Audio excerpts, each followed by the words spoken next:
Hello friends, तो आज सन्धार एमती सांग मैंने बस कथा हो हठात बिरियानी खावा इच्छा है।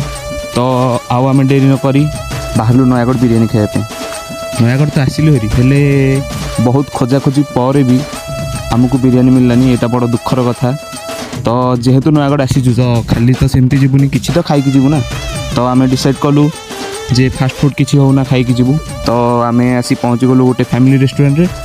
आउ पहुँचु पहुँचु आम ऑर्डर देदेलु हाफ प्लेट चाउमिन आउ दीटा full plate chilli chicken and parotta बास।